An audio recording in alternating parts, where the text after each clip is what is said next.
My husband, Julian, had installed cameras inside the house for safety after Layla wandered off once. I don't know what I expected, but what I saw, it wrecked me. Every day while I was at work, Serena would sit on the couch scrolling on her phone while her kids tormented mine. They pulled her hair, poured ketchup on her clothes, locked her in the closet. Once, Kenny even held a feather to her nose while she cried in a panic. He knew she was hypersensitive to touch. They stuffed her favorite comfort blanket in the toilet. Another time, Cora mimicked her humming noises while Serena laughed and filmed it. Serena, my sister-in-law, laughed. If you cry, I will tell your mom you bit my kids again, you freak. I called Julian. He rushed home. He watched 5 minutes of footage before standing up. She's gone. Today. We told Serena to leave. She yelled, cried, said we were overreacting, even tried blaming Layla. Your daughter has issues, Angela. My kids were just trying to play with her. Play doesn't leave bruises, Serena, and play doesn't cause trauma.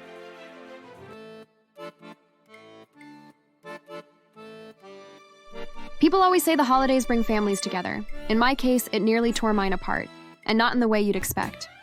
My name's Angela. I'm a 36-year-old mom, wife, and full-time hospital admin.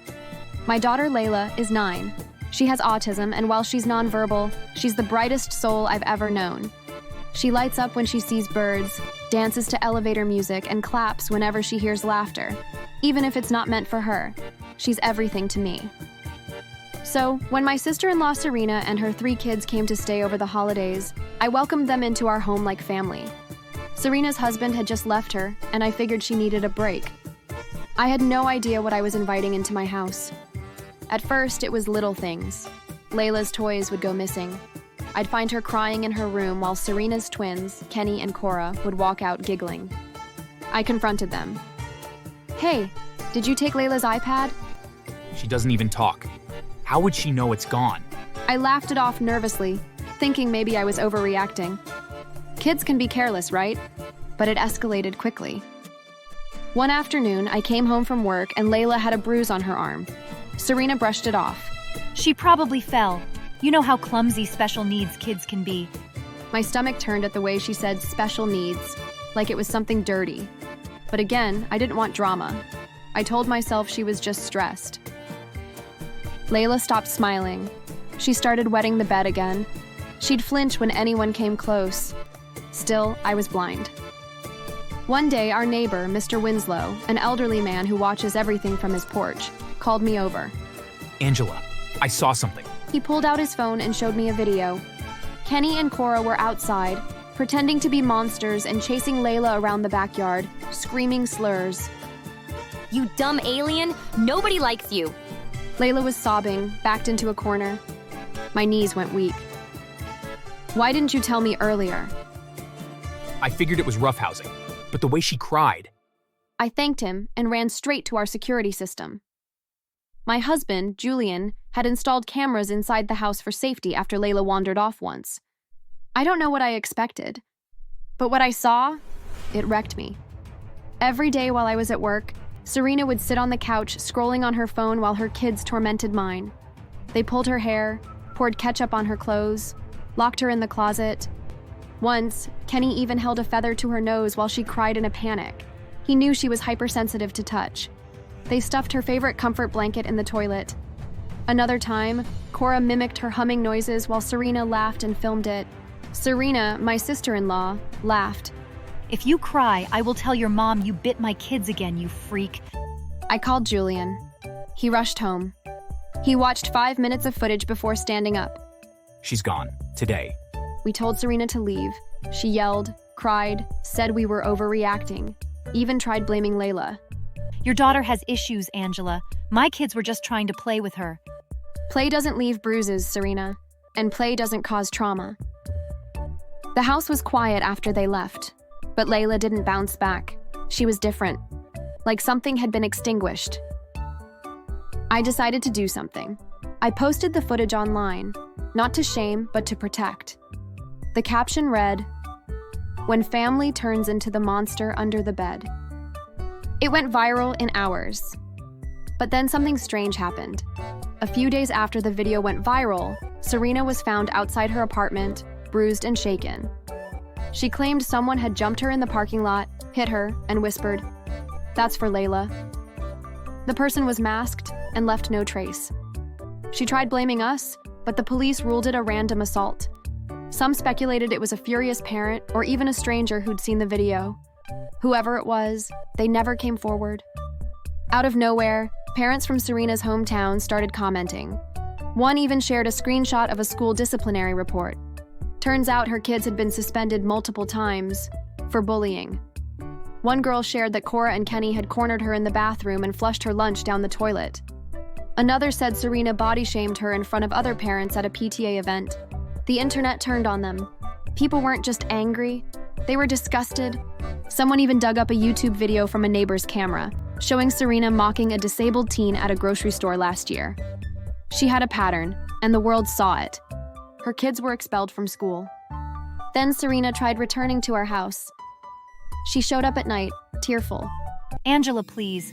They're just kids. I'm sorry. No, you're sorry you got caught. Even her own parents turned their back on her. You disgraced our family. You hurt a child. Don't come here. Meanwhile, Serena tried picking up work, but she couldn't walk freely. People recognized her. At a local cafe where she got hired, kids whispered behind the counter. That's the lady who bullied a disabled kid, right?